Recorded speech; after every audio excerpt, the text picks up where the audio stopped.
여러분 안녕하십니까? KBC 8시 뉴스 시작합니다. 낡은 주택이나 오래된 소규모 건물은 따로 안전점검을 받지 않아 안전에 이상이 생겨도 모르고 지내는 경우가 많습니다. 규모가 작은 건물의 안전점검 관련 법규가 없기 때문인데요. 일부 지자체가 점검 비용을 지원해도 응하는 경우가 적습니다.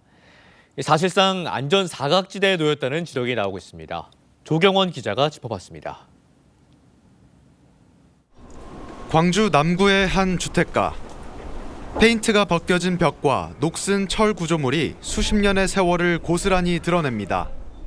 이 주택의 담장에는 이렇게 갈라진 흔적도 보입니다. 혹시라도 이 담장이 무너질까 봐 이곳에는 이렇게 주차를 금지하는 안내 문구가 적혀 있습니다. 지난해 벽이 무너지는 걸 목격한 주민은 불안함을 토로합니다. 앞집하고 뒷집하고 딱 붙어있는 공간인데 허물어져서 그런 일이 진짜 많고 여기 지금 사신 분들도 그거를 염려하고 있어요. 위험하다고 느끼죠. 이처럼 작은 규모의 오래된 건축물들은 문제를 미리 발견하기가 쉽지 않습니다. 대부분 안전점검 의무 대상에 해당하지 않는 연면적 1000제곱미터 미만 건축물이기 때문입니다. 철거가 결정된 지하철 공사 현장 인근의 건물도 기울어졌다는 시민의 민원이 있기 전까지는 점검을 실시하지 않았습니다. 이처럼 안전사각지대에 놓인 소규모 노후 건축물은 광주에 현재 4만 3천여 개로 파악됩니다. 광주시와 5개 자치구들은 지난 2022년부터 소유주들에게 점검 비용을 지원해왔고 올해까지 4,600개 건물에 대한 점검을 마칠 계획입니다. 문제는 점검 과정에서 발견된 하자를 고치는 데 드는 비용이 부담돼 소유주들이 신청을 꺼려한다는 점입니다. 신청을 하면 좀 더 정밀한 점검이 이루어진다라고 저희들은 보거든요. 점검을 함으로 인해서 시정 명령이라든지 오히려 더 비용 부담이 발생하는 측면들이 있는 것에 대해서 좀 부담스러워 하시는 것 같아요.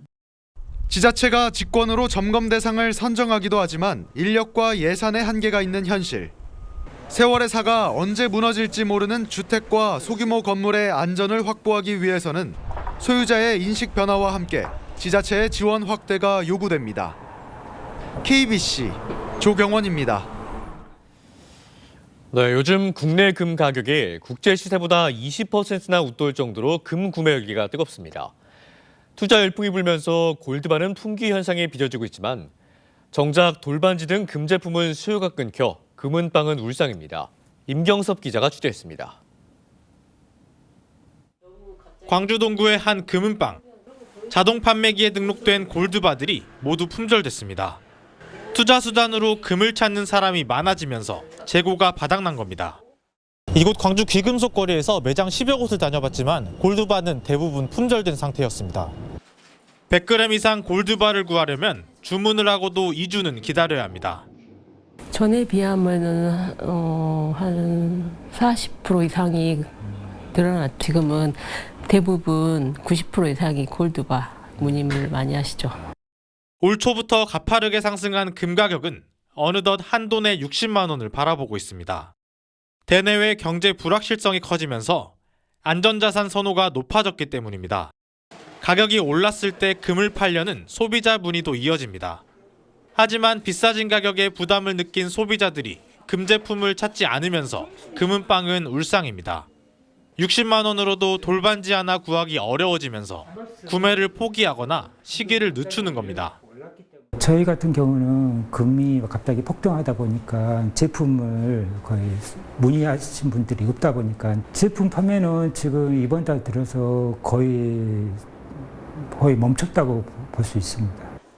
연일 치솟는 금값에 소비자들의 금 사재기가 벌어지고 있지만 정작 금은방에는 한기가 머무르고 있습니다. KBC 임경섭입니다. 요즘 전남 자치단체마다 청년들의 영농 작업을 돕기 위한 임대농장 지원 사업을 시행하고 있습니다. 읍면별로 다양한 장목의 임대농장을 제공하고 있는 신안군에는 딸기 학교가 운영돼 눈길을 끌고 있습니다. 고익수 기자가 취재했습니다. 지난 2018년 신안군 팔금면에 들어선 딸기 학교. 3천여 제곱미터에 달하는 스마트온실 2동이 예비 농업인을 위한 창업 임대농장으로 운영되고 있습니다.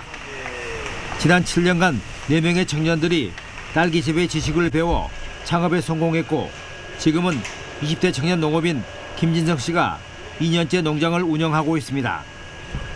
지난해 한 번의 실패를 딛고 올해 거듭 창업에 나서는 등 자신감을 나타내고 있습니다. 고객님들한테 많이 혼나기도 하고 이번 연도부터는 이제 교수님이나 뭐 이런 컨설팅 군에서 지원해 주신 걸로 이제 공부도 열심히 하고 직접 이제 기술을 도입해 보니까 이제 조금 1년 차보다 훨씬 더 나은 결과를 얻을 수 있는 것 같아요. 이곳 청년 임대농은 투자 비용의 3배가 넘는 1억 원의 매출을 예상하고 있습니다.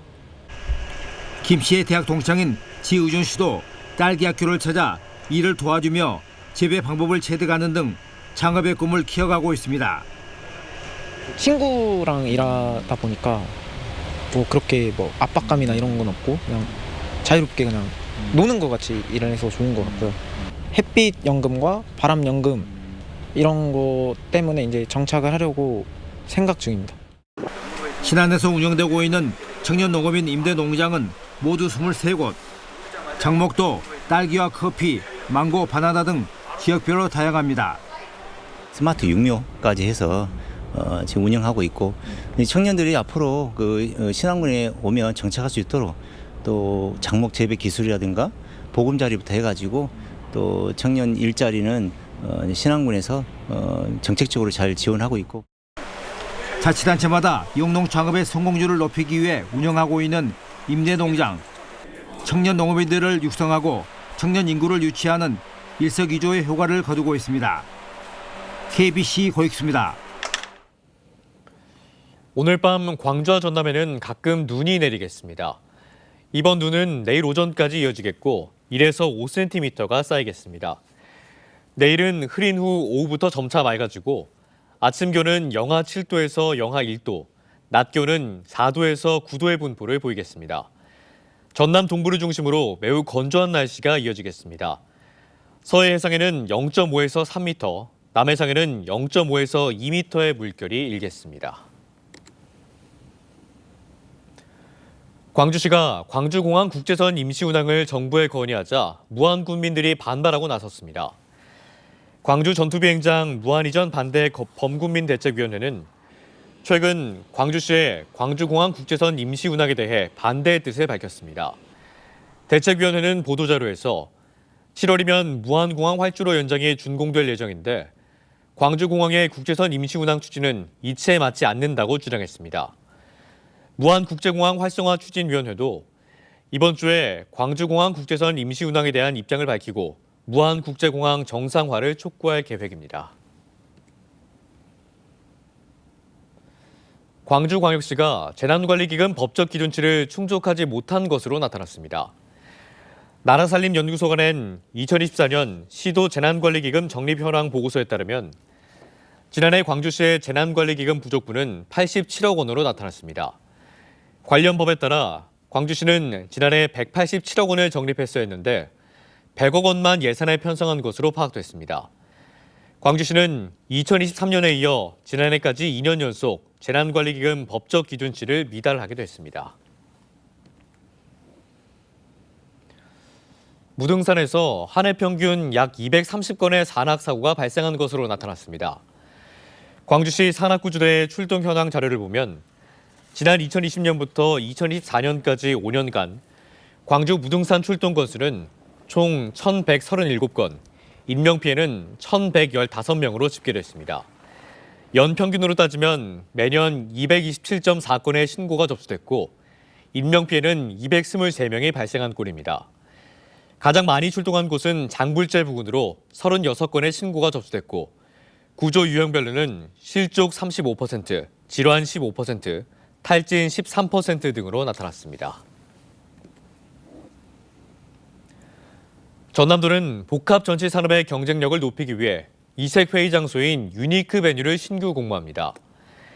이번 공모는 오는 28일까지 접수가 이루어지며 참여를 바라는 시설은 해당 시군의 추천을 받아 제출하면 됩니다. 전남도는 신청 시설을 대상으로 서류, 현장 평가 등 전문가 심사 등을 거쳐 20여 곳을 선정할 예정입니다. 유니크 베뉴는 호텔, 컨벤션 센터 등을 제외한 특정 지역에서만 즐길 수 있는 독특한 매력을 가진 장소를 말합니다.